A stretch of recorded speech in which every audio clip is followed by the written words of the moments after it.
Hurricane Katrina will be remembered for generations to come. It is easily the most destructive natural disaster in U.S. history and one of the deadliest. It's a special edition of NBC Nightly News with Brian Williams, reporting tonight from New Orleans. The damage here along the Gulf Coast is catastrophic. There's a frantic effort underway tonight to find survivors. There are an uncounted number of the dead tonight. Looting was everywhere. In a city with no basic human services, there is little police can do. On August 29, 2005, Category 5 Hurricane Katrina hit the southern coast of the United States with devastating effects. It was reported that more than 1,800 people lost their lives, and more than $81 billion in damages occurred. This was the deadliest hurricane since 1900. We are really in very, very difficult conditions right now. Take a look at the swirl out here. This is the worst that it has been thus far. The storms had a massive physical impact on the land, affecting 90,000 square miles, an area the size of Great Britain. Over 80% of the city of New Orleans was flooded. Despite the effects of Hurricane Katrina, New Orleans remains a global city. It is a clash of people, places, wealth, business, food, culture, religion, social class, music, art, and more. Events such as Mardi Gras epitomize the scope of diversity acceptance and Big Easy lifestyle that so defines the character of the city. It's like a different country. Well, he keeps calling it a different country. I don't think it's a different country. I think it's very, very different culture, though. And to know that we're so multicultural within the United States, that this place can be what it is, it's very different. And then it's a mix of cultures within New Orleans itself. So. Author Daniel Brickland summarizes Thomas Friedman, stating that the simple definition of globalization is the interweaving of markets, technology, information systems, and telecommunication systems in a way that is shrinking the world from a size medium to a size small. At the same time, globalpolicy.org states that globalization creates new markets and wealth, even as it creates widespread suffering, disorder, and unrest. It is both a source of repression and a catalyst for global movements of social justice and emancipation.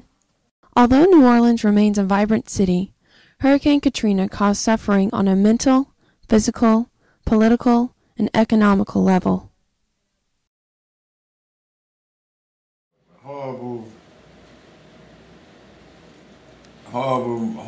6 days. I mean, you can hear the stupid conversations. Yeah. You can hear the ignorance from both sides.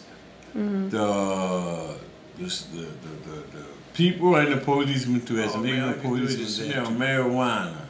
Oh, gosh. Cocaine. State. I believe I urinated one time, and that was the first time I hadn't used the bathroom in 6 days. Gosh. To the point where I wouldn't go to bed. I got against the wall and got as a statue, I stood up like a statue. Mm-hmm. And I dared anybody, I said, don't touch me. I want nobody touching me.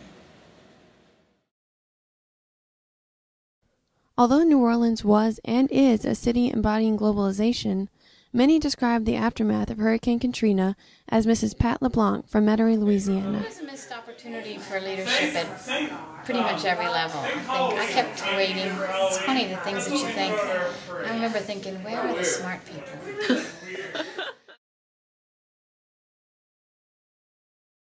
The man been there 2 terms, he ain't did nothing. Yeah. I mean, he even came to Houston, Texas, after Katrina, we stand up there to get people to vote for him so he can get back in office a second time. Really? Then he made that statement by making it a chocolate city. So this is kind of a man-made disaster, like with the destruction of the wetlands and the levees failing, and like the Corps being underfunded, just all the tax cuts, and I mean just all the budget cuts. I mean, it was pretty much a man. Why has it taken, know, this is 2009. Katrina was in 2005. Why is it taking this long? They don't want the people that lived in the projects to come back. Surprisingly, many have described the state of New Orleans in the years following Katrina as a third world developing country. A third world country right here in the United States. A lot of people didn't know how to pay their utility bills when they were on vouchers and stuff. They'd never seen that. In Romania, same thing. You have a lot of orphans.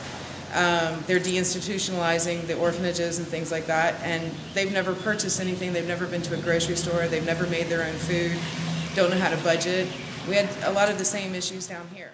We've had people tell us, like people from Korea or people from India, wherever, that if something like this were to happen there, like, it would have been taken care of in a year.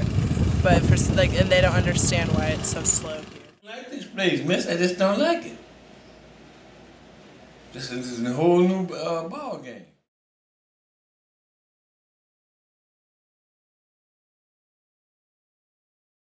Like, this would be totally unacceptable anywhere else. Acceptable by the government or by the society? By the government, by society. There would be protests, there would be riots, there would be so much noise to get funding and help, and they just think it's appalling that the government really doesn't do anything. Mm-hmm. It's all volunteers. Mm-hmm. Everyone you see rebuilding is volunteers. Mm-hmm.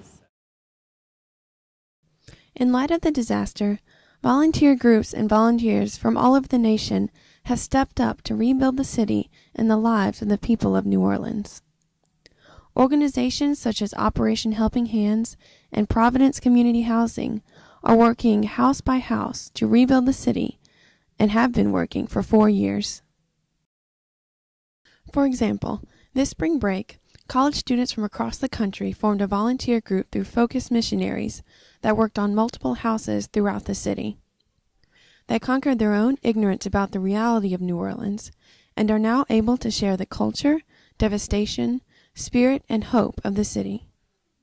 Michael Greer says this of his experience. We worked at a soup kitchen Monday night, and just seeing the face of the people that were affected by New Orleans. I was a college freshman. I didn't pay attention to Katrina when Katrina happened. So when I went to the soup kitchen, you saw the face of some of the people that were affected by Katrina. And it really was amazing, I think, and it just shocked me.